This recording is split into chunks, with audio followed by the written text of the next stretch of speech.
Hopefully Jason finishes his phone call in the next 2 minutes.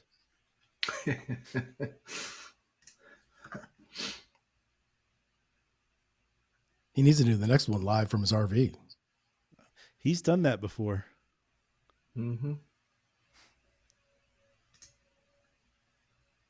Yeah, we need more guests in RVs.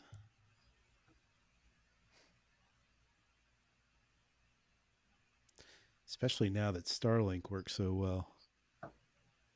Yeah, really. Right, Jason, be the next Jack Kerouac. The next who?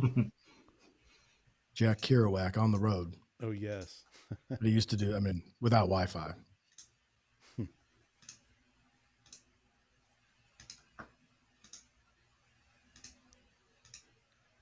So is that just the podcasting studio you're in, Brian? Yeah, so I'm at in Naples. I've got like an office, but it's kind of like a WeWork building called Venturettes. So there's a podcast studio inside of it. There's a conference room. So if I've got like cars, we recently had a meeting with Alex, Julian Schneider, Bob Hollinshead, Jeff Zamora, Joe Oliveri, Rebecca Jenkins. We all had a meeting down here for 3 or 4 days, offsite meetings. So we switch them up. A couple of us live in California, Chicago, Florida. So I've got like a little tiny office just to get work done, and then we can use the shared centers. Yep. But just like WeWork, it makes a lot of sense, and you're not paying for space you don't use 90% of the time. Oh yeah. Sorry guys, I was on the phone. You're fine. I heard my name. You beat the over-under, Jason. Yeah, you're right on time, Jason. That's right. 5 seconds left. Slide right on in.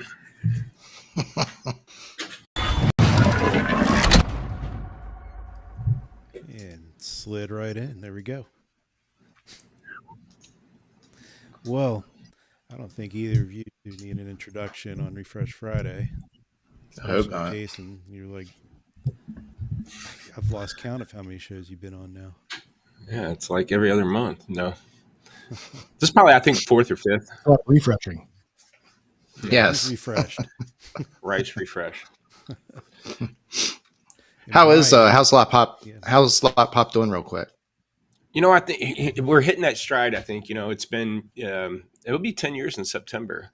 But, the fact that we're able to get LotWalk as a name and trademark it and really give it more of a, because I think that was always our hard pitch, elevator pitch, was trying to explain what we do. But I think dealers understand how to do a physical LotWalk, cars and customers, make sure they're taken care of. And that's what we're able to do virtually now. Before you had 2 silos, you had a CRM that talked customers, and you had to dig through there to see customers, and the inventory tool that talked cars, and you had to dig through there for cars. But neither one of these worlds have been put together, even though we show up every day to sell cars to customers. We had 2 different silos and 2 different departments. So now that we can put that together and allow you to do a virtual, how long we talk about a virtual lot? 25 years? But yet you can never go into, you can't go into CRM to manage inventory or vice versa. We're managing leads on age of the lead and not situations on my lot. If I got a truck problem, let's pull up truck leads. Well, I can't. What? How can I not just go in my CRM and pull truck leads up, or 20 to 25 grand car leads, So no, I think that's where we're kind of hit that stride. I think we can now have a little elevator pitch and help dealers better with that. Yeah. You can do it in some CRMs, but it's a bitch. Well, take, for example, if you're not selling enough out of your 31 to 45 age bucket, you're bleeding through. Go find that in your CRM. Yeah. Have fun. Yeah. I have a feeling we'll be having this conversation in 10 years again. Great. Yeah, just like active credit appraisal. Yeah. No, so that's going good for us. Yeah. God, I hope not. And he is decked out in the full studio today. Leasing some space from somebody else. Where they say the best way to do it is with other people's money. Yeah, there you go. That's a slogan. Maybe you should take that advice, Jeff. I should. All right. Well, welcome back, guys. And big shout out to CARS for putting this together today. There's a second Used Carpalooza coming up, right? Yeah, so let me kind of explain that. Matter of fact, this was our first one here. I actually had guys autograph this. So Alex Vetter's always been a blessing and really kind and cool to myself and support. Become friends over the years. We go back 20 plus years, and we do like a university here for LotPop, and we do a 20 group, used car 20 group. And so he's always reached out to me. He's like, man, especially after COVID, he's got a lot of space at the cars.com headquarters. So he's like, hey, man, if you ever want to use our space for any of your classes or anything like that, just let me know, come on in and you guys can. So I had this idea. I'm like, you know what if I can get, because Tommy Gibbs, veteran king of cars. I mean, I've learned so much from him. Dale learned so much from him. That's what I got to meet Tommy Gibbs through that relationship with Viato and Dale. And so I was like, I wonder if I can reach out to Tommy Gibbs. And Ed French is another guy. It's a veteran, and he helps restructure dealerships, used car management. And I went to Alex. I said, what if I can get these two guys together? The three of us just kind of put on a used car workshop and use your headquarters like you've offered to me. He's like, man, that would be great. So that happened last year. He allowed us to do it. Tommy Gibbs committed, Ed French committed. We had Alex talking, and of course Joe Chura was there, and trying to think of a name for it. And it was kind of like Lollapalooza. We have different bands coming into one location, and Lollapalooza came out of Chicago, so we're like, let's call it Used Carpalooza. So this time around, I hit them up and say, hey, you want to do it again? And of course they're all in for it, and now we got the second one rolling, and get to have guys like Brian Kramer coming in. Ed French will make it. Bad thing is Tommy Gibbs ain't going to make it yet this year, but we got some other people coming in to talk. And so we're going to try to do acquisition as far as, private party or building a buying center, to appraisals techniques with, Brian Kramer, to basics like Ed French, and structurally, running a store and that department, to mine about like lead management and inventory management should be combined. So it's going to be a little bit of elements of each of those things to build it out. And great location. And we're going to be talking about Service Drive acquisition. Yeah. You're passionate about that, Alex. Yeah. And so, and the other thing we kind of mapped out too is we try to make it simple to the point is, I think we start at 10 and then we end around 3-ish. And that's designed that way because Chicago is a major hub. You can get a 7:00 flight, be there by 8 or 9, be at our office by 10. And if you want to catch a 5:00 flight, you can be back out and not have to spend the night or something. So, we calculated things like that just to make sure it's easy for dealers to get in and out. And how many people can attend this?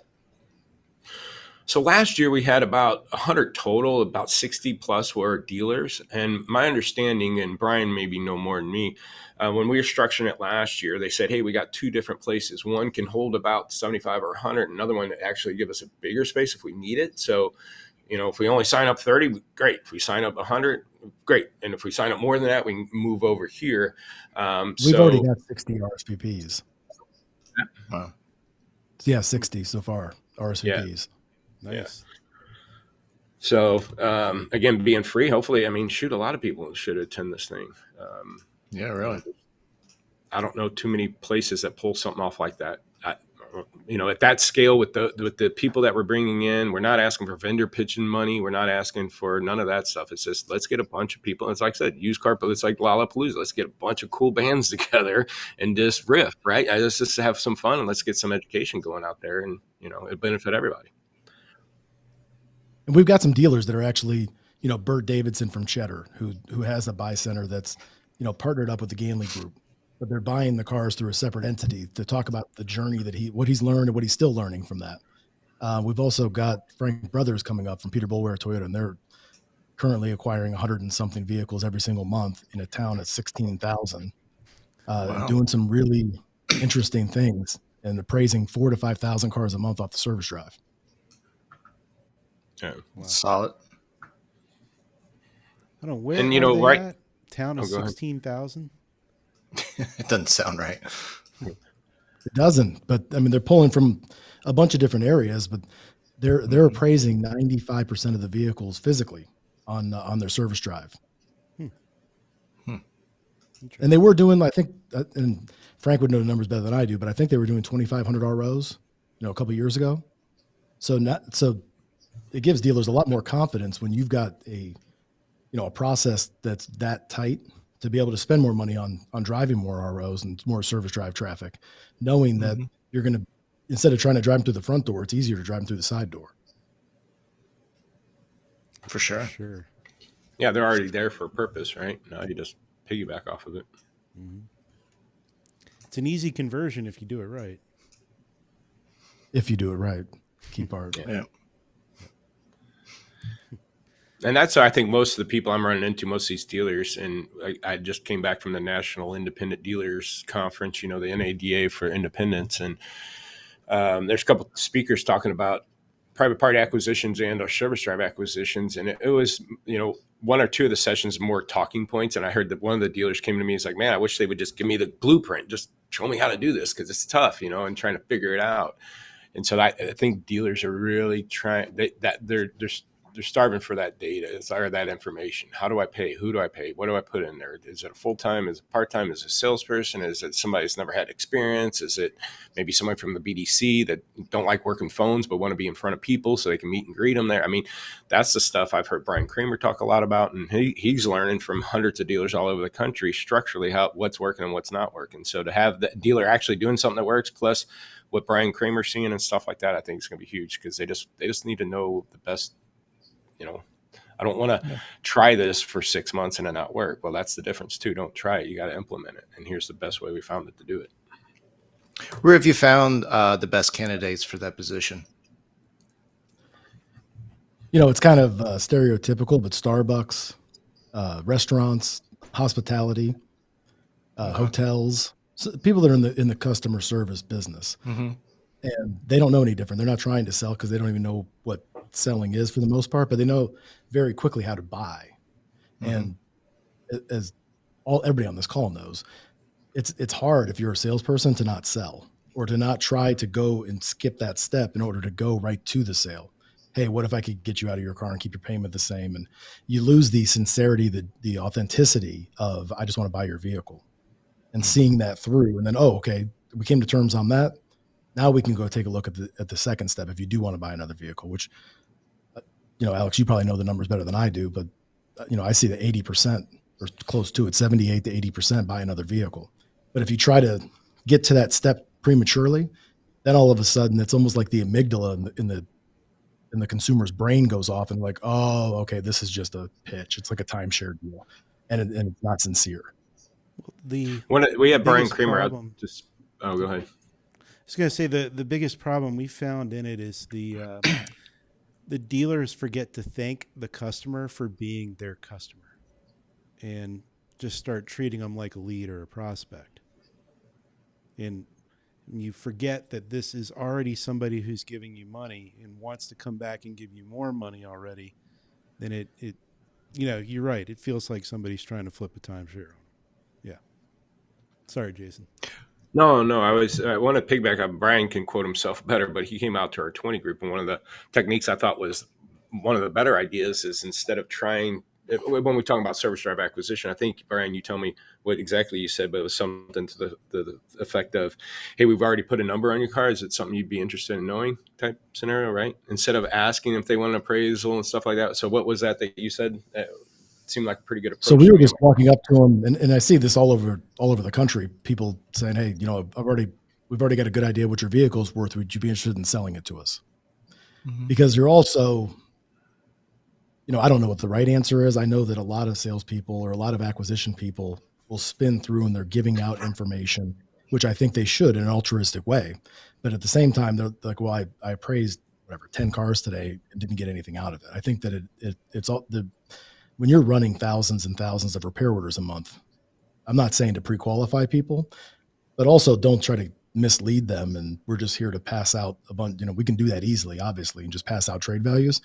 But the goal is to buy their vehicle. And if we paid you more than the vehicle's worth, would you consider selling it to us? And if the answer is yes, then we would engage, or dealers engage, and they appraise the vehicle and get a more exact number. If they say no problem. Here's my business card. If you ever change your mind, we're always looking for vehicles like that. And we're always in the market for vehicles like yours. And I think that, to your point, Alex, that's where I've seen a lot of pushback or a lot of failure is in that moment right there.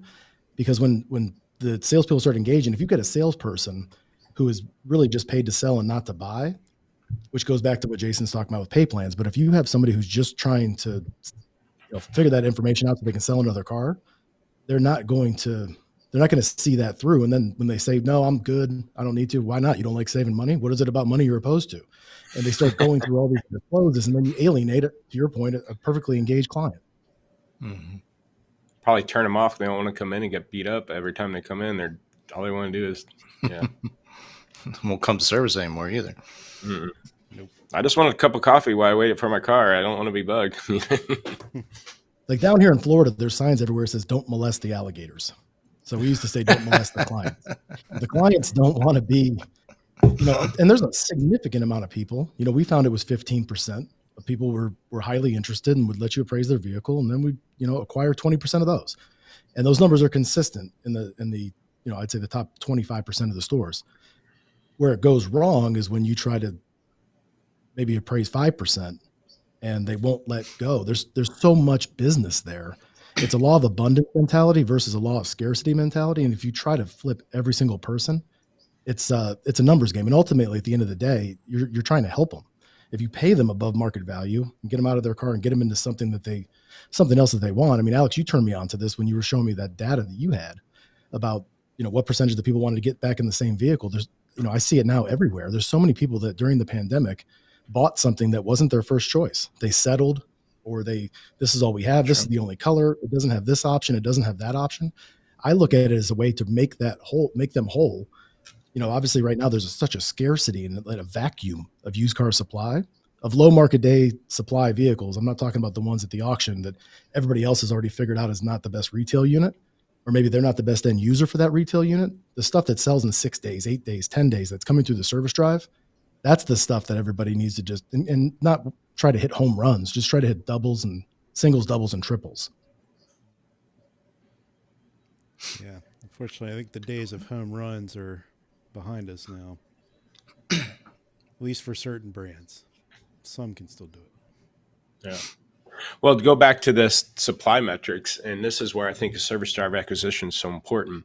I was, again, at this session here, and, Cox had a presentation of all the numbers and the shortage of cars and the 7 million cars that weren't built, and, how it's going to impact us over the years. I get that number's true, but I'll switch it on you. One, we do have a lack of young drivers that are people that want to drive, right? These kids are taking longer and longer to get driver's licenses and stuff like that. So demand might not be there as much. Shopper index is down. If the inventory levels are down 20%, shopper counts are matching it. 20% equals the playing field. But the two other numbers that don't get put in perspective is a lot of times, one, like Black Book's sold percentage through the lane, it's at 47%. That means 53% is not selling. This time last year is over 70%. So there's a 20% gap, and there's more cars running. So there's no lack of cars. There's more cars actually going through than last year. So if we're back at a 70% sale rate, there'd be a lot of cars coming into the retail market. It's just the floors won't drop. The other key metric that no one's looking at too is there's over 40 million more registered cars over the last 10 years. 10 years ago is 241 million cars registered in the United States. We're almost at 300 million right now. Last year was 291 or something like that. So there's 40 million more cars on the road right now. So don't tell me there's not cars. They're just in the customer's hand. The average age is 12, 13 days old or years old now. So those People are cars just holding on to them. Yeah. So the cars are there, they're just in the wrong hands. They're in the consumer's hands. They're sitting at the lane. And so if we can we got to figure out a way to get them out of their hands. The only other way is they're going to have to service these old ass cars, right? And so they have to bring these cars into the service. So now is our opportunity to be able to approach it, but do it in the right way to where you're not bugging them and isolating them and everything else. But there's no shortage of cars. There's never been more on the road than ever before. They just happen to be older in the wrong hands. There's plenty at the lane to buy. It's just a matter if the floors will drop or if we want to buy what's there, right? Because that's the other thing. The metrics worth, because most don't really know until you tell them. Yeah. And if you think about it, a lot of people that bought it 3 years ago, it might be in an equity situation. If you look at the values and how it shot up, and even though right at 3 years ago, maybe 2 years ago, they still might be worth more than what they paid for them. Back then. Now in the next 12 months, it might not be the case anymore over the next 6 to 12 months, but right now you maybe could. But the other thing that no one thinks about either, because I was with Viato back in 08, 09 during the recession and stuff, the great recession, right? '09, we only sold 10 million new cars. It took 4 years to sell over 14 million. So it took us over 3 years to get back to the level that we sold last year. Okay. So we've been through this before. Okay. And it was at a greater scale because, and Brian, you might know this number better than me, but I understand we destroy about 12 million cars a year. So if you think back to '09, if we only sold 10 and destroyed 12 million, we're 2 million in the hole. Okay. And then you go to the next year, I think we sold 11, almost 12 million. Again, we're in the hole. It wasn't until third and fourth year that we actually were putting more cars on the road than destroying. Again, you go back to last year, which is a low year, 7 million less cars based off what? Our 17 million peak. Okay, great. But we usually only sell 13 to 15 million. Last year, we sold 13 million. I believe we're still on pace to sell 15. I think this year's SARS. With fleet, that's 20% rental cars. So even if my math is right, if we sold 13 million last year and we sold 12, we're a million ahead. So what I'm saying is we're in a better situation than we were what we did 12, 13, whatever, 08, 09, 15 years ago. So we've been through this before. So everybody talks about the shortage and the value. And I only say that because I get so fearful for guys. Well, I'm not going to drive. I'm not giving away my cars. There's no cars out there and blah, blah, blah. Okay, I get it. Your lot doesn't. And it's just, it's in the wrong hands, and it's too much right now for people to pay. And eventually, this is going to drop, and they're going to become more valuable, affordable, and but they're in the customer's hands, and you have to have a service drive acquisition process to get them out of the customer's hands. And you've also got to touch on what Drew just said on that chat. And I don't know. Yep. If you're able to pull that back up. Yeah, that was a good point from Drew for sure. So what's up? The recon is crushing some of these dealers who are trying to justify pulling in these older vehicles. Yeah. Yeah, and I think risk aversion is one of the biggest hindrances in a service drive acquisition process or any sight unseen appraisal process. And everybody always assumes, well, what if it's this or what if it's this? And if you take a look at the big public retailers and how do they handle that? And to me, it's very fascinating because they look at it like Amazon looks at it. They don't look at it as, well, remember that one time on that one car that this happened. They look at the total aggregate, and they look at, just like with a mattress, right? Amazon in many cases doesn't make you return the mattress. They tell you just to keep it because the percentage of people that actually do that and what the cost is versus the shipping, they just look at it as a math equation. And I don't think enough dealers look at reconditioning that way. Okay, so maybe, we put a number on a car and then, maybe we're not confident in our active trade appraisal process once that car comes in on the intake, which you should be confident in that process. And you should use an OBD and obviously do all those things because then the margin of error is going to get reduced. But let's say that you're a dealer that doesn't. What's the actual, spillage? There's your loss ratio. Is it 6%, 8%? What's that variance? Because I think a lot of dealers step over dollars to pick up pennies because you're worried about what could be, when the actuality is when we see check engine lights, the majority of them, over 60% are batteries or something, very minor, $400 or less. But everybody always assumes the worst when it's rarely the worst. And, having that data, I think is critical so that you can get more aggressive, or at least looking at it from an aggregate standpoint. You lose money on X amount, every single dealer loses money on aged inventory. It's just the way it is. And once you accept the fact that it's never going to be zero, which I know a lot of dealers have a hard time wrapping their minds around, that it's going to be 6% or 8%, just don't let it get to 10% or higher. In some cases, many do, but there's going to be some loss, just like policy expense. It's no different in my mind. I wanted to answer that. Somebody mentioned about the last comment, 3 to 5 year acquiring those cars are difficult. Yeah. Perception or actual, it's hard to acquire. And yes, it is. But here's the thing. I think on those is, again, these cars are in the consumer's hands. Anybody bought a car 3 years ago and say, hey, maybe I get a new one. Why? It's more money, more interest rate. It's like the mortgage industry. It's people refinance their house to lower the rate, or they get a second loan on their mortgage. They ain't doing that anymore. Like, heck no, I'm just keeping my house at my 2%, my 3%. Why would I go buy a house at 7% right now? And that's what those people are doing. They're just holding on to it. So yeah, they are harder to acquire. Again, they're in the wrong hands, but they're in your service drive. So if we could figure that out and find ways that, again, some of these people might be able to walk away with a little bit extra money, depending on when they bought it, at least for the next 6 months. But yeah, so I can tell you the actual numbers on that front, Jason, just from some of the studying we've done of the data we have. And looks like the person on average who's playing around with some of the offers we're firing out, they got a little over $9,000 of equity on average. Hmm. And that Do they does know cover that? the gamut of somebody who's had their car for 2 years or to somebody who's had their car for 12. Just depends on what the But see, they dealer's don't trying know to that. They target. go, they see, man, the replace the customers are doing what the dealers do. And what I mean by that right now, if I take a dealer in an aged car and say, man, you got to price it here, you go, well, I can't replace it for that kind of price. So I'm not going to, I'll just sit on it. Right. And they'll just, so that's what the customers do. And they're going, well, shoot, for me to replace my car, I can't do it for the same kind of money. But do they know they have 8 grand up, could have 8 grand of equity, So I bought it for 35 to replace it. I got to pay this and the rate. Well, hold on. After your 8 grand, your payment's less. So, I mean, they It's just don't very know. similar No one's introduced it to them. You know what I to the haven't way done I was yet? originally trained at Oldsmobile, where don't present numbers until they're committed to buy today. And in many cases, we do that with appraisals. And we don't, until we are close to being at terms and they're not physically in the showroom, there's a lot of hesitation with supplying a sight unseen appraisal or a virtual appraisal or whatever you want to call it, a DR tool, or it doesn't line up. I recently bought a new vehicle. My wife, Jeff, drives a Mercedes, and she was worried about driving it up to Orlando. So I scanned it with our scan tool.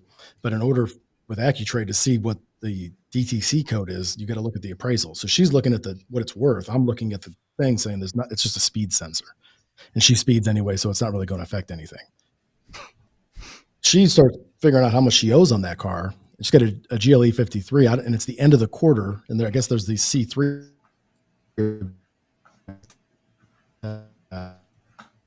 to acquire so many vehicles of however that value's sky high for some reason. And she had $11,000 worth of equity on a lease I put no money down on. And, long story short, 2 days later, I got a new one and traded in the old one that I didn't really need to replace. Tires were coming up. But had I not scanned it just to figure out what the op codes were, done that.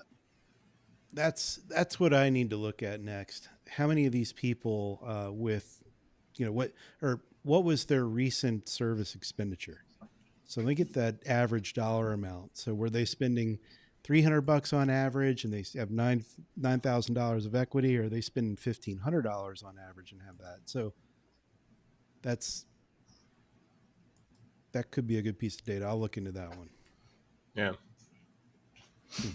But he mentioned the fact that and Drew again wanted to answer his stuff saying, it doesn't matter. And the last chat thing you put up for Drew was, didn't matter if equity, if the car costs more money. But I think, again, people are looking at payments, especially in today's budget or this economy. They're going to be tight on budget. So if they're paying $500 a month and they go, man, to replace my car at this interest rate, it'll be $600 or $700 a month. I can't afford that. But if they don't know they have $9 grand worth of equity and can bring their payment to the same or less, then I think it does matter. I think that equity does matter, because it's just going to be, unless they're paying cash, most people don't, it's going to be down to the monthly budget. So if the equity is there to keep that monthly budget, we might be able to pull them out of, especially if your service bill is $2,500 last time they're in, or, because they didn't buy a warranty or they're out of warranty and they had to replace something. Yeah. So it sounds like one of the ways to handle that would be to present the customer with a payment idea along with the appraisal idea. So if you're just showing them a number up front and saying, hey, here's what your car could be worth, this is how much equity you could have with your equity applied, this is what your payments could be on something else. And but when do you wanna introduce go any that? further, or do you want to keep driving what you got? When do you introduce that? Because like you're saying earlier, you don't want to go straight into the sale too quick. You want to have that person that's more about customer service. And then I know I don't know who does it, but I've seen a few other dealerships. I know there's a system set up where basically you appraise every vehicle that comes through.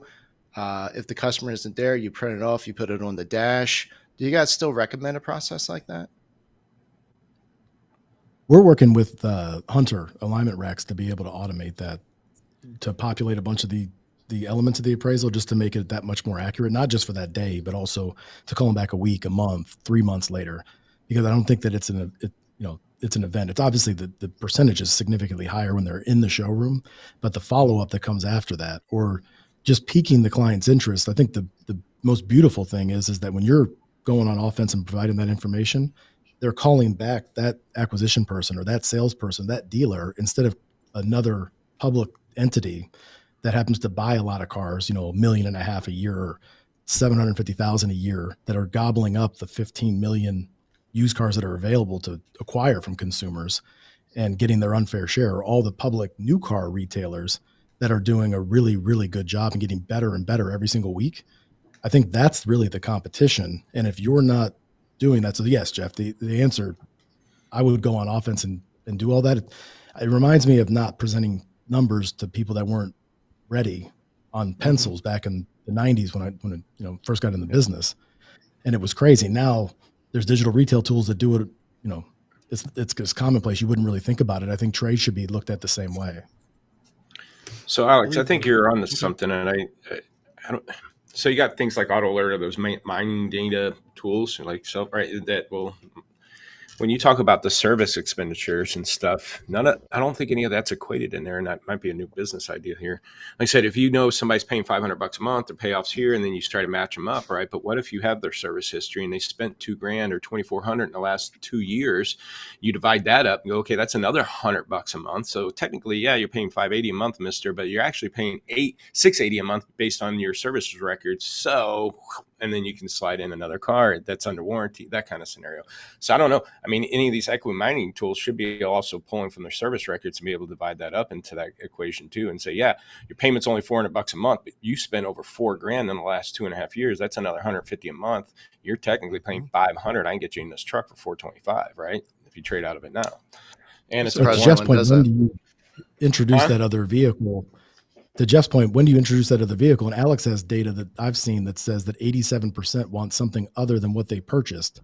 So I think that's kind of the holy grail, is when do you start that conversation, and then on which vehicle do you have that conversation? Well, there's a word here that I want to throw out. It's called inception. If we all remember the movie where they were going into somebody's dream and incepting the idea that the guy wants to sell his company or whatever, give up his inheritance. But that's what you're doing by presenting the customer with a trade evaluation and a payment idea. You're incepting the idea that they can do something. And it doesn't always turn around on the spot. That's another thing that kind of gets lost with salespeople, because they're hunters. They want to kill it right now and eat it that same day. And that's not the kind of person who can do this. So you do have to do the follow-up portion, but you got to think of it that way. You need to find a way to incept the idea in the customer's head, because they don't know. To your point, Jason. That's such a good way to explain that. Yeah. So yeah, it's so true. See if I can come up with some more data for you guys. I think there's something there. Well, shoot, I might have to be on the show again. Jeff, did you say there was something out there that did that would calculate the service cost too? No, I was saying I'm surprised there isn't. Yeah. Used to do that by hand. Because that's the true cost of that customer. They just saying, well, I only got a $500 payment. Yeah. Well, okay, but $200 a month in service bills, according to our records. Yeah. Is it really 500? Nope. That's the true number. That's a beast to attain and hold on to, because your historical pull out of the DMS, usually your one-time fee on that sucker. And if you're having to go back and try and do an historical pull on every RO every month, some of these DMS feeds are not set up very well for that kind of thing. Oh, good. I mean, there's good CRMs, there's good lead management tools. I'm not saying this isn't, but Reynolds, they're good CRM, and they have a lot of that data, right? I mean, you pull up a customer, you see all the money they spent with your store, right? You just take that. What it makes how far accounts. Go ahead. If you're going to do that, how far would you go back? Just go, just look at the last service, or well, no, I mean, if the last service from within a certain amount of time, like Jeff, it doesn't matter if you go back. So typically 90 days is part of any kind of feed, but when you go to 91 days or more, it doesn't matter. Like the cost of the technology is the same. Okay. I would say if they bought the car from you 3 years ago and they brought it to you for, see what they spent in the last 3 years, divide that up and say here, Other than normal wear and tear tires and batteries, that sort of could be the argument back. Could be like, Yeah, well, you'd want to do take that. the maintenance things out. Yeah, yeah. But I don't know. I just thought that's another perspective. You brought it up, the cost of this service, and I'm like, well, yeah, that's a big part of it. They think their payment's here, and it's really there because of what they spent on that. I had the perfect example. I had an old Jeep Cherokee. I had nice, but I let my college son take it and use it, and it was paid for and thought it was great. But then I realized, shoot, I spent over on average I think I spent $4,000 in 1 year. I'm like, that's $300 a month. I'm like, and he's had a bunch of headaches taken. I said, I can go lease a brand new Honda Civic for less than that. And I got rid of it and threw him in a lease of a Honda. And we were talking from a 2001 Jeep to a brand new Honda Civic for $300 a month. I'm like, and it's under warranty. He was in Arkansas. I didn't want to have to worry about him going to service. Go here, take this, and I'm done dealing with this crap. Makes Get rid of sense. it. Even though the car was paid off and I didn't have anything, but I'm like, no, this thing's costing me an arm and a leg. Yeah, we're in that boat right now. We've got 3 paid off vehicles, and they're all, I think the newest one's a 2015. Yeah. Yeah, and I'm looking at a potential turbo replacement on that one now, and Ouch. Yeah. You're spending $2 to $5,000 probably a year on each one of those. So that's how you pull the data, CP data, and exclude warranty. Mm-hmm. Or even figure out what the average warranty cost would have cost them if they didn't have warranty, because they're out of warranty right now. By the way, the money we saved you on your warranty, it's going to cost you this much now. Mm-hmm. Anyways, we can all dream. Someday something that'll happen, right? Some software guru will come up with that. I know. Right. Just as soon as everybody starts getting sight unseen appraisals 100% of the time. Yeah. Tomorrow. Shouldn't AccuTrade be able to do that? You guys, when you appraise a car, you can guesstimate what the recon work's going to entail. So customers in the service drive, you go, hey, by the way, if you keep this car, we know by the year 2, you might have this issue. So you bring up an interesting point, because yes, we can do that. We can do it on the service drive. We can do it really anywhere. Soccer games, volleyball games, dinner parties, whatever. But the interesting thing is you still, just like AI, right? You still need people to execute it, and you need people that are bought into it. And a lot of people look at it as some mystical, well, no, it can't be right, or I'm the only person that can do this. And I think that the next revolution that's going to happen, similar to internet sales. I remember when they used to make me stop the clock whenever you heard, hey, you've got mail. And because they got their covenant money at the, Toyota store or whatever, and just to have one, say you're getting internet leads, and then we would just call them up and say, hey, when can you come in? And I don't think we've really come that far from that with trade appraisals. It's almost like call for price in many cases on the website. And we don't, not everybody, but most dealers that I go in and visit are unwilling to empower and enable their internet team. And then the next team I think that's going to emerge, just like we didn't used to have e-com salespeople or e-com sales managers, I think acquisition sales managers and acquisition agents is going to be a very big thing over the next 3 to 5 years, because there's not really an infrastructure to do that. There's not one person. If I want to know, for my internet leads, service drive, any acquisitions, whose pay plan is tied to that. If I want to get with somebody, what are the metrics? What are the KPIs? Is it part of their pay plan? Who do I get with if I want to know how many cars did we acquire? Where's the drop-off point? Are they not showing for the appointments? Are we not honoring the commitments that we made prior to them showing up? Which is a very big thing.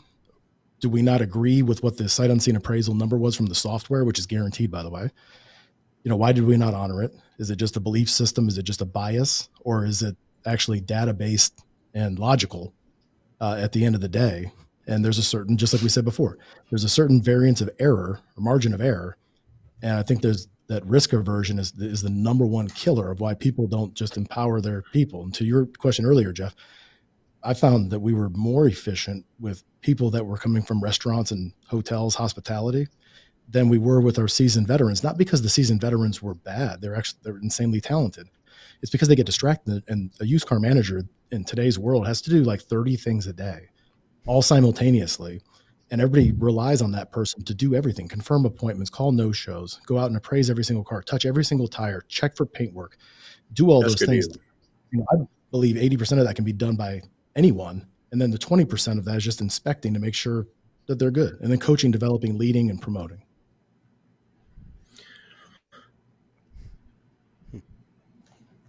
I think that's the Oh, future of how the used car manager's job gets reinvented.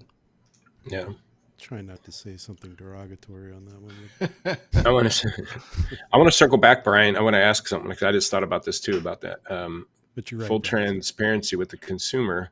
When you guys do AccuTrade appraisal, let's say I'm in the service lane, customers there just getting an oil change or something, and maybe they have a 2 or 3 year old car. When you scan it through AccuTrade, I'm assuming, because I understand how Bob's heads work, is it says, hey, usually by 80,000 miles, these cars need this type of replacement, right? And it'll be another $1,500 bill, essentially, even though this car you're appraising only has 50 or 60,000. It shows you data like that, right? So I'm wondering if it does, is that part of the transparent? If the customer's open, yeah, I'd like to see what my car's worth. Do you show them, hey, it's worth this, but I just want to give you a heads up. And here's what we show. And about the 80,000 mile mark, you're going to probably need this kind of work on it to, again, maybe help close that deal, to say, hey, in about 10 years, you're going to need another 1,500 repair. You might want to trade it in now. That's a good suggestion. So we give that information, but we don't have the milestones of it at what mileage that starts to kick in, like sludge on certain, cam phasers on old F-150s and stuff like that. Yeah. Okay. So we do talk about that, but it also allows us to not deduct on every single one, because it isn't every single one, but it allows us to take a closer look. So if there's a Range Rover that has leaks or seeps, on certain, wherever it says, then that one you take out back, but you don't deduct $2 or $3 grand for every single one just because it might have a leak or a seep, to your point. But do you tell the customer, hey, statistically, this car might run into this, to give you a heads up? So I don't know if you're interested in maybe getting rid of it now to trade it in. I just thought it might be a good thing. The transparency, let the customer know. You got a car that's common to have this. And if it is, I guess you got to watch that too, because then the customer said, why didn't you tell me that when I bought it? So then you're in trouble. Well, and a lot of that stuff isn't known, and there's not recalls and all that stuff. A lot of it's bulletins, or it's we only have that data because of all the 50 million cars that Bob Hollins had bought and sold, which, he tracks which ones have been arbitrated and which ones aren't. Okay. Love my lips. I love that, Joe Pistel. But I also, Jason, to your point, don't see enough active trade appraisals happening with the client, period. I mean, I think that's a massive hole in automotive retail, is once they get the number and they get all this, lollipops and rainbows and unicorns from their online journey. Okay, perfect. Just print this out with this barcode. And, they're expecting, they come into the showroom and there's trombones and red carpet rolled out. Yes, we'd love to get your car. We're so low on used car inventory. We're so glad you came in, but that's not what reality is. It's, well, I don't care what that thing says. It's not worth that, because this or this average or blah, blah, blah. I know it's only got 9,000 miles on a 2016, but it's just not, you can see what average MMR is or whatever, however that conversation goes. I think that's the biggest opportunity, is to be able to connect that online journey into the in-showroom journey more seamlessly and not have that friction. Because then what happens is they, kick back, and then somebody gets somebody else involved, and then they end up going back to the original number anyway that was on that sheet of paper. And then when it goes retail, what happens, right? It's marked up $8 grand. I'm not discounting that $1. I don't care, even though it's something that almost wasn't one to begin with. True. My favorite's still the one I am still getting it to this day. Yeah, that's the internet. We do things differently here in the showroom. Yeah. You don't still get that. Oh yeah, I do. Oh yeah, I'm sure he does. Serious? I sure as hell do. I just happened. I do too. Yep. That's great. It's salespeople, right? Of course. That's funny. It's still going on. You got to beat that back. Yeah. So Brian. Oh, geez.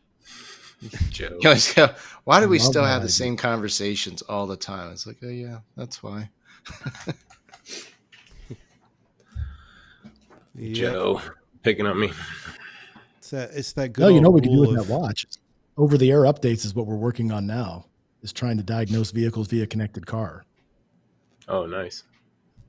Which you could do with your watch. Yeah. See, Joe? What's this? There's a reason for again? it. I gotta have a big enough. Joe's asking if I can have a bigger, larger watch. Oh. It's not that big, actually. It's just a Garmin. One step away from Neuralink. Just put those AirPods in your ears, and there you go.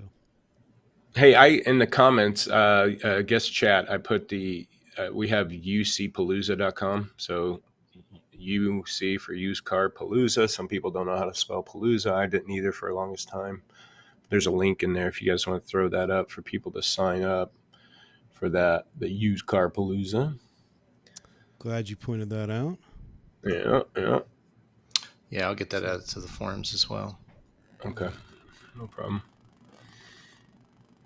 So yeah, go ahead. Well, there was something, Brian, you had on LinkedIn not long ago. I wanted to just hit on this. I know we're getting back off subject here of Used Carpalooza for a minute, but there was something about less than half of new vehicle transactions currently have a trade-in attached. Didn't we used to have a lot more trade-ins before? We did. Jason and I were talking about this earlier today.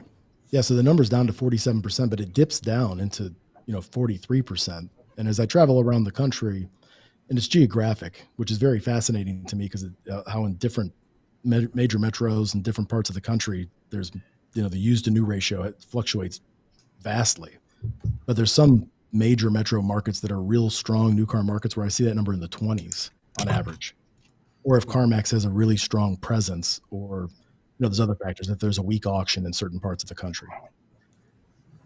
But the question behind your question, go ahead. Could it also be that so many cars are ordered, or so many more cars are ordered these days, new cars, that they're getting rid of their car before the order shows up? I see that a lot. It could be going to CarMax, or it could be being sold to that dealership. But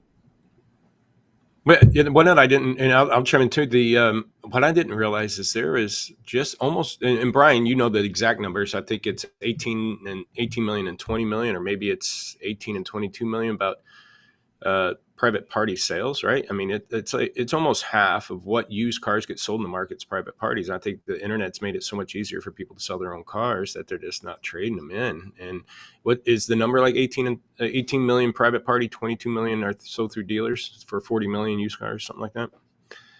Last year it was 15 and 25, and 15 being the private party. But the interesting thing, through our Cars Sell It Yourself portal, that was my question. We see a lot of dealers going upstream and contacting these clients directly and breaking down to them, hey, do you realize the difference in the tax savings? Is it really worth your time having strangers come out and test? But at least it's doing two different things. It's allowing them to at least take a shot to see, and we also educate them how many days it's going to take to sell. On average, your vehicle is going to take 54 days to sell, so they don't think it's going to sell in a week, and ask 120% price to market, unless it's the unicorn. Maybe they should, but for the most part, we're seeing a larger and larger percentage of dealers acquiring inventory that way. And we let the consumers ping it to kind of use, AccuTrade like Zillow to see, get an idea of where they should price it at. Good idea. But that also goes into lead management, because here's the thing. What percentage of your leads have trade information on it? If they submit a lead from cars.com, they're not asking for a trade information. It's name, email, address, right? And if they're submitting a lead on your own website, it's not asking them, but that conversation comes up. So that's one of the things we try to focus on. It's something new that we're trying to do, because if there's a certain CRM that I can pull the trade information on, now I'm going to look at what percentage of our leads have trades, because they're having conversations, but they're not entering that data into the CRM. Because now there's another area, like right now, certain lead providers, I can go in our system and say, hey, give me all leads that have trades. Right now I can see what they're trying to trade in, and I can work that lead a little different angle. It's a 14, 20-day-old lead. We haven't had luck getting a hold of them, trying to sell them this Silverado. Well, let me call them up and ask them about the Nissan Rogue he's trying to trade. Hey, I know you're interested in that Silverado, but I'm really wanting to know more about your Rogue. Do you still have it in inventory? Problem is, with internet, at least when I manage leads, one of the things I didn't want to do is bring up trade-ins, because I didn't want them to go, hey, before I make my trip, I want to know what my trade's worth, right? But we have to have these conversations. You're going to have to flip that script, because we need to have that and address it up front, especially we got tools that I know I can utilize to get a penny perfect not a range. Appraisal on the thing, that's a whole other conversation we can dip in there. But if I can give them a number out the gate and not be fearful to have that conversation, that might win me the deal anyways, because they might already got a number from another store a week ago and they left because they didn't get enough, and here I am, $300, $400, $500 more. Now all of a sudden their ears perk up, and it still might not be the money they want, but at least they know I'm trying, right? So that's at least they're showing up with a trade. Yeah. So get these leads. So that's a number. Say, okay, we have 100 leads, only 20 have trade data. And I know half my deals are going to have trades. So what are we doing wrong, guys? What can we get to 20% of our leads with trades to 50%? And then now I got more data, more information, more ways to work a lead than just trying to sell them something like to the beginning, what we're talking about in the service drive, right? If all I'm doing is calling them to try to sell them something versus helping them dispose of a vehicle or an issue, or, hey, I don't care if you buy the Silverado from me. I just want your Rogue, right? I'd like to sell you the Silverado, but at least I can get the Rogue from you. So check your CRMs, pull that data, see if it's something you can have, and make sure you're tracking that, and then start trying to improve that number. And that's something we're just starting to dip into as we talk about inventory and lead management. And as Jason just answered for everybody listening, Alex's question about 47%, the next question should be, what should that number be? Because just because you're at average, there should be at least 70% of consumers with trades. So if you're at whatever, 40%, where are the rest of these trades going? Are they just adding to the fleet and they're just loading up their front yard? As yards become smaller and smaller and smaller, or community groups don't allow you to park in the driveway at night or on the street, and they get stricter and stricter. Or we take a look at all the data to see how many more units. The overall units on the road are only up 3%. So if it's 3%, and Jason just said the scrappage rate is 12 million a year, and you take that divided by the total amount of cars on the road, it's like 1.5%. So now we're at 4.5%. So that's now 95.5%. And then you got 10% first time buyers. So now you're at 85%. Where are the rest going if you're only at 47%? And if you want to know, 1.5 million a year go to CarMax. And we mentioned this earlier too, Carvana. on the Clubhouse, our conversation on the used car Clubhouse we do Friday mornings is appraisal closing percentage. But we get tied up on how many appraisals, how many we take in. How many appraisals, how many we take in. That's the number. Okay, if I appraise 100, I took in whatever 20, I got a 20% closing percentage or 40%. But that to me isn't the real number. It's and we talked about this earlier. It's like, how many deals did you do to have 100 appraisals? Okay, so if I penciled, and let's just talk trade acquisition, not service and private party, desking deals. I had to desk 300 deals, and of those 300 deals, 100 of them, I had an appraisal assigned to it. Okay, now that's only a 33% deal to appraisal ratio. Now of the 100, how many I closed? But that's the number you need to track. That's a number you do not get out of your inventory management tool. You're going to have to dig through your CRM and say, okay, how many deals did we desk? And then pull how many appraisals on trades did we do, and then get that number. Because my fear, and I mentioned it earlier this morning, was a lot of salespeople will try to kick trades to not complicate the deal because they're getting paid on sales. So if the trade's an issue, the customer thinks, if I already asked the customer what they're trying to get there for the car, $20,000, I know it ain't worth it. We might go, hey, you know what? You might want to sell that yourself. Do you need to trade it in to buy my car? And kick the trade before the desk even knows. So if I'm only at 33% deals to an appraisal, what do I do to get that to Brian's number, 43 or 50? If I know 70% of people have another vehicle, either they're going to dispose of themselves, give to their niece, or go sell it to CarMax, I need to know that. And the closer I can get to that number, the better. And then you do it by salesperson, right? And then okay, Stacy, only 30% of her deals have trades, where Tommy's at 60% of his deals have trades. What are they two doing differently? Right. So I can up Stacy's number. But that's a manual number that you're going to have to do yourself as a dealer, but you got to know that first in my eyes. Something's going on if you see that kind of difference. Yeah, but nowhere can you find it unless you're pulling that manual yourself. Over the country. Mm-hmm. So that's a true look. A lot of it comes back to talking about these inbound units. When I ask a lot of dealers, what's your process if you got some really hot Bronco or whatever that's not coming in for 6 months? What do you do? Well, we tell them to bring their trade in because we can't predict the future. Or if we knew that, we'd be in Vegas. We wouldn't be in this whatever XYZ market. I don't know what they want me to do. I can't predict the future.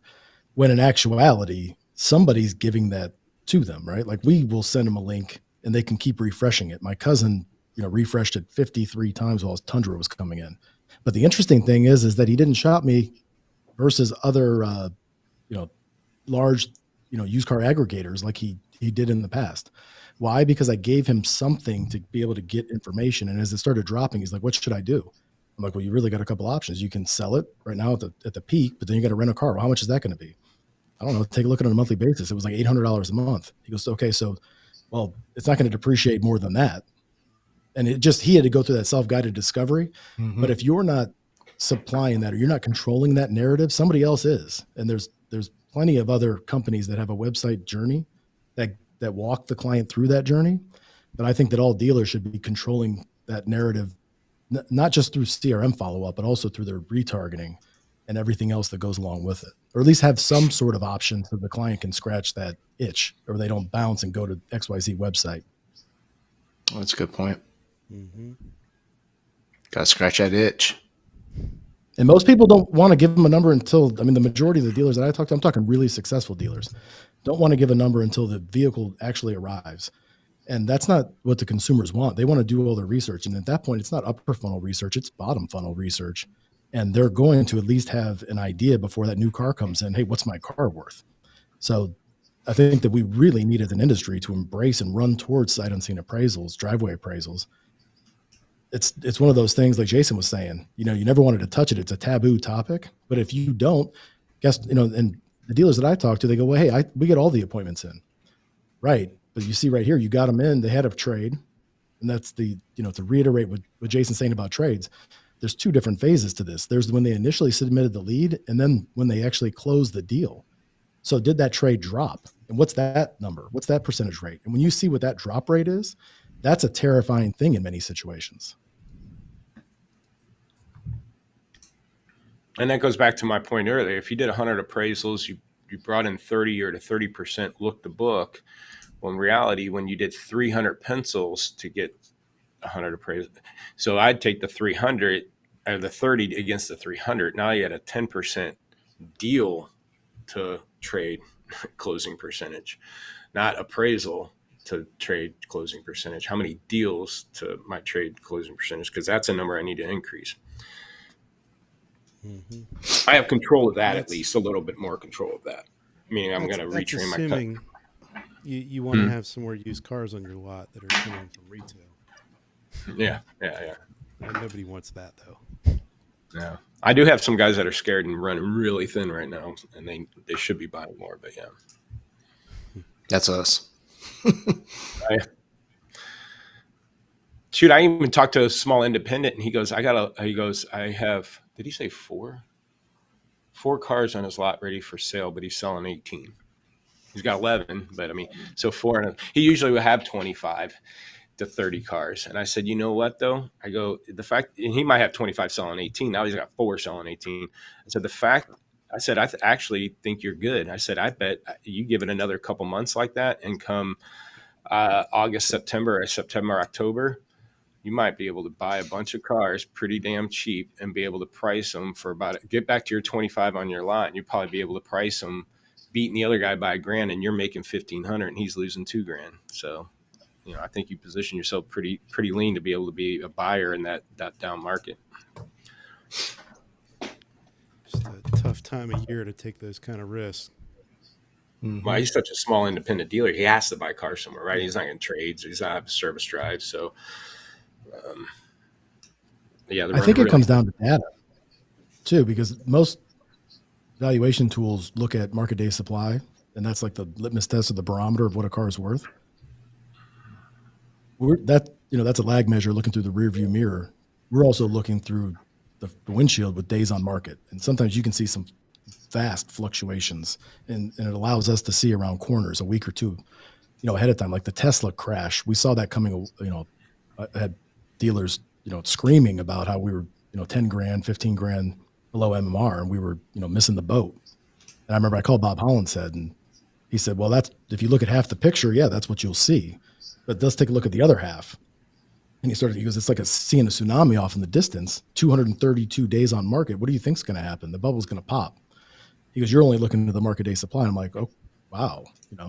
And then conversely, I think it was like end of November, right before Thanksgiving, we saw in like one day that 232 goes down to 12. I think CarMax had, 600 that came out of the market immediately. So then that competitive set changed overnight.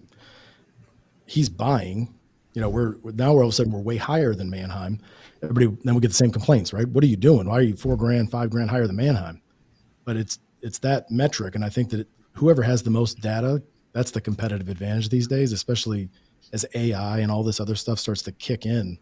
It's going to come down to, we're going to have to start trusting technology even more than we do now. Cause there's still like this, you want to turn off autopilot and drive the fighter jet. And I don't think that that's going to be necessary over the next 3 to 5 years.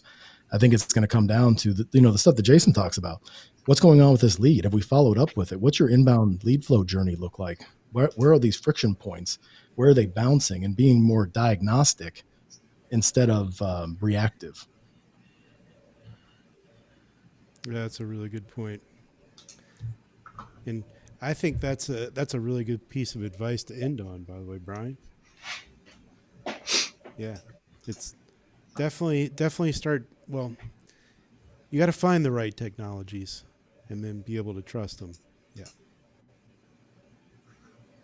If anybody's looking for it, AccuTrade can scratch that itch. An hour flew by, man. Wow. Yeah. Well, there's some good nuggets that were dropped here today.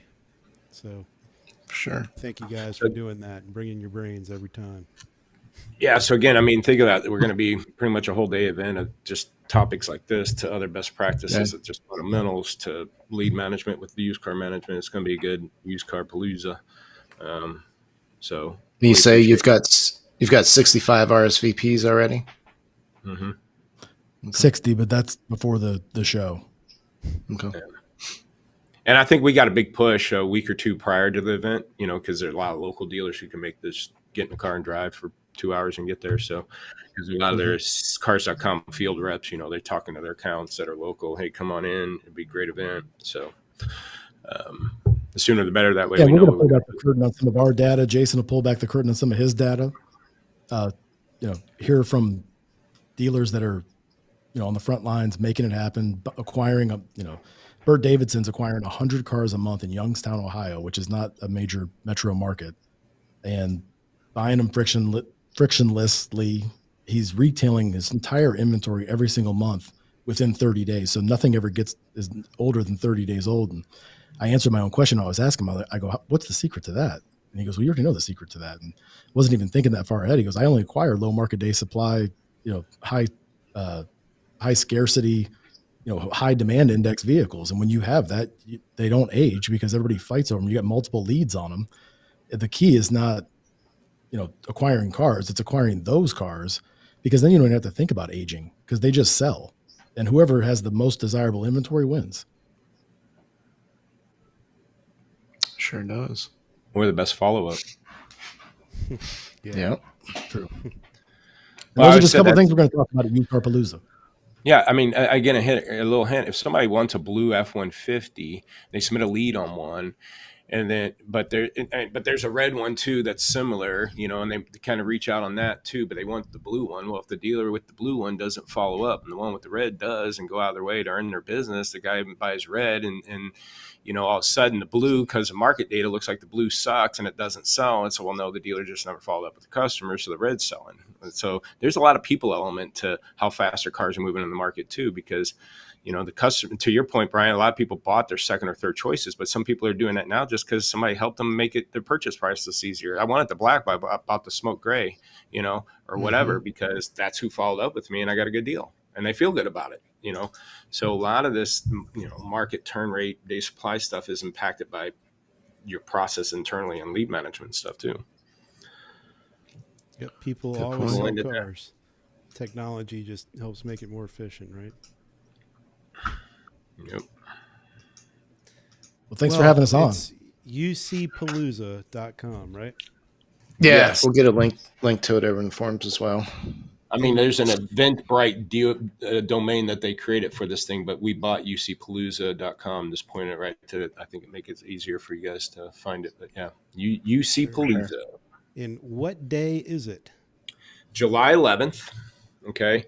Again, we designed it on that particular date too, because I like Tuesdays, because I think if somebody, if you're a manager and your store's closed on Sunday, but you have a busy Friday, Saturday, usually you need Monday to get caught back up for what happened on the weekend. And you can either shoot out Monday night, be there Tuesday morning, or again, we start at 10 a.m. in Chicago. So I know I live in Kansas City. I can catch a 6 o'clock flight and be in Chicago by 7. So, I mean, so if we're not starting till 10, it gives some people time to fly in that morning. We'll wrap up around 3-ish so they can get an evening flight. So they don't even have to get hotel. Just fly in, get an Uber or a taxi. And The CARS headquarters at 300 Riverside Plaza, beautiful. Chicago, Illinois, 60606.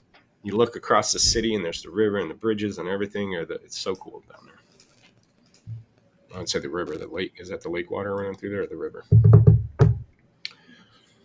It's the lake water, but it's going north, flowing north. Yeah. Cool. Should be a good one. Yep. Yeah, let us know how it goes. Yeah. All right, guys. Well, thank you, fellas. Yeah. Yeah, thanks. You guys have a great weekend. Mm-hmm. Thank you. And a great show. See you soon, Brian. Take care.